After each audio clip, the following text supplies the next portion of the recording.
Now, for those of you who are not familiar with the Scream franchise, the first Scream film was released in 1996. It basically mocked the horror genre, and it was so successful that it went on to have 3 more installments and become one of the greatest horror franchises in history. And now we're getting the 5th installment in 2022, January 14th, 2022. And many have been speculating who exactly could be behind the Ghostface mask this time. As far as right now, I have a theory about 2 particular characters that could be Ghostface in this next Scream film. One thing I want to make clear is that I believe there are 3 killers in this movie. And starting with the first character that I believe is Ghostface, is someone that you've probably seen before in a particular film titled Once Upon a Time in Hollywood. She's not really known for any movies. She really hasn't been in any feature films till Once Upon a Time in Hollywood came around. She has done a show called Better Things, but she's pretty much a new face in Hollywood at the moment. She doesn't have a whole catalog of movies, but I feel like she's the person that's going to be behind the mask this time around. This person that I'm referring to is Mikey Madison. If you've seen Once Upon a Time in Hollywood and you remember the ending, then you know that she delivered a pretty terrifying performance, especially with her scream. Just listen to the scream.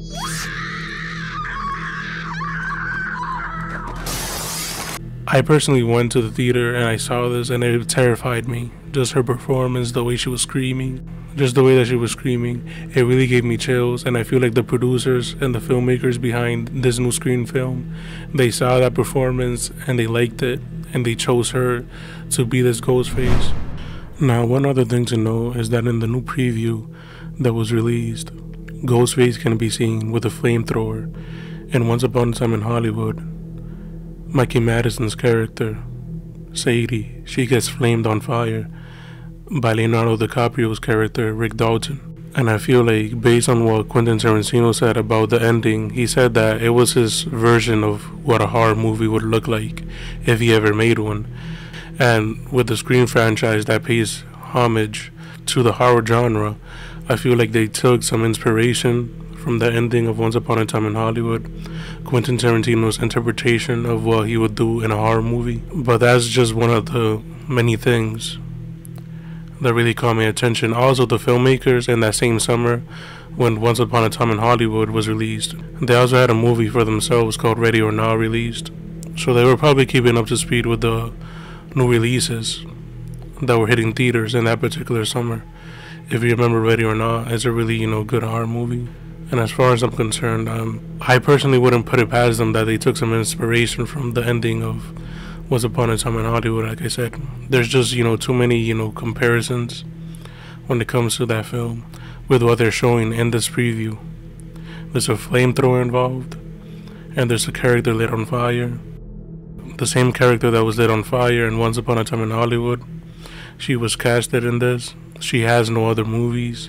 She's only done a TV show, like I said, and now she's in this new Scream movie, and I feel like she's the perfect choice to sort of shock an audience. I feel like she's the perfect choice that the filmmakers could have gone with, especially when it comes to a huge reveal towards the end of the film that will pretty much terrify an audience. I feel like she could deliver that performance based on what I saw in Once Upon a Time in Hollywood. She's not a character that's gonna get killed off in the middle of the movie because we saw a shot of her at Stu's house. Typically, characters like this, they eventually get killed off somewhere in the middle of the movie, but she didn't. She magically, made it to the end of the film, to the final act, and I feel like she's not really necessary. Not to disrespect, the actress or anything, she's a great actress, but her character was not necessary for the final act when you really think about it. They have Melissa Barrera's character, the actor that's playing her boyfriend there, Randy's nephews, that are going to be in the final act. They have a whole set of characters that are going to be in the final act. There's no reason for her character when you really think about it. In a typical, in some other type of slasher film, she'd be the type of character that gets killed off in the middle of the movie. And one of the things that I really picked up, just based on the way she looks, she kind of reminds me, her eyes reminds me of Stu she could be a relative of Stu. And based on what Melissa's character said, she said that the killer is targeting people that are related to the original killers. The attacks were all on people related to the original killer. Who would know who's related to the original killers?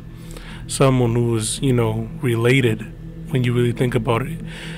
Someone who's a random teenager who has no, connection to the families of the original killers and have never had any encounters with any of the families. They wouldn't know who to target. I feel like a relative of Stu, there's a good chance that it could be his daughter, but that wouldn't make too sense because the first Scream was in 1996 and this teenager seems younger, unless she's lying about it and she's passing off as a teenager. Because if Stu had a daughter, she would be like in her early 20s, so she could pass off.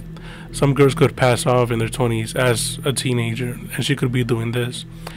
And that's something that Dewey might discover later on in the film. And we all know that, something's going to happen to Dewey in this movie, so his presence in the final act, it might not be there. And it's going to be up to Sidney and Gale to figure out a way to trap Ghostface. Again, at the end of the day, Scream marks the horror genre. And based on what we saw on Halloween, we saw, Jamie Lee's character trap and sort of trick Michael Myers. I feel like this is the rules, the new rules that the filmmakers are going to apply to this new Scream movie. Sidney and Gale are going to find a way to trap and fool Ghostface. Sidney might take the front of the house while Gale takes the back of the side of the house. And I feel like this scene where Mikey's character is stepping out of the house is the scene where Sidney points her gun and she sees her. And she sort of, makes up her mind with Gale on what to do. This is the confirmation that's going to let her know that Ghostface is in the house. Mikey Madison's character's name is Amber. And Amber's the one texting the opening girl. They might have thrown the name in there to throw the audience off. But this could just be Amber sort of, taking on the same thing that the killer took on in the fourth installment, where the killer basically was using other people's phones to give other people calls with the Ghostface voice. And I feel like this is the same scenario. The filmmakers are trying to trick the audience. The filmmakers are trying to cancel out the thought that Amber could be a killer with having her name being plastered all over the opening girl's phone. The second killer. Many have theorized this, but many fans haven't really, highlighted some of the things that I saw in the trailer for myself.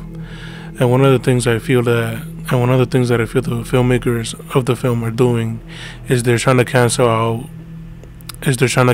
the idea, the possibility of Jack Quaid being the killer. And one of the things I noticed is that Ghostface doesn't directly attack him when he's alone. When you really pay some thought to it, Ghostface would want to find his character alone, since he's the boyfriend that's supposed to be protecting Sam and her sister. And there wasn't any shot like that in the trailer. There was a shot that made it seem like it was like that, but this particular scene that I'm talking about is when he turns around and Ghostface is there. This is actually in the hospital when he's watching over Tara, Jenna Ortega's character. And I feel like this is the perfect opportunity for him to cancel out any possibility as far as the other characters to suspect him to be one of the killers. Because if he's there watching over the main character's sister, then that automatically makes him look innocent, when it could really just be him pulling the cards behind the scenes and telling Ghostface to be there to make it seem to the other characters that he's innocent when he's really not. He could stage a whole attack. And notice how he's not the only one getting attacked in the hospital. Ghostface ultimately finds his way to Dewey. So there's a huge possibility that, again, like I said, there could be 3 killers, considering the fact that if it's not the same Ghostface that's attacking Jack Quaid, And there are two ghost faces in the hospital. One that's supposedly attacking, one that's headed for Jenna Ortega's character, and one that's headed for Dewey. And let's just assume that Jack Quaid is one of the killers, like I'm theorizing right now. I feel like it makes perfect sense for there to be three killers in this movie. It's something that we haven't seen in any Scream movie before. The filmmaker said that it's going to be a different type of movie. And again, it's going to be something that we've never seen before. And I feel like this concept will take us by surprise towards the end of the film. Now, one interesting detail that I noticed from one of the new posters that was released for the Scream film is the fact that they highlighted that the killer is in the poster. And obviously, it's going to be at least two killers in there. But one of the things that really caught my attention was the fact that with the characters being there and with the headline that shows the killer is in this poster, is the fact that Ghostface himself is actually part of the poster and he's standing right above Stu's house. So that could pretty much, confirm that there could be three killers in this film. Something that I feel not too many people are talking about, and I feel like this third killer is no one other than Stu. That's right, Stu himself. And let me explain why.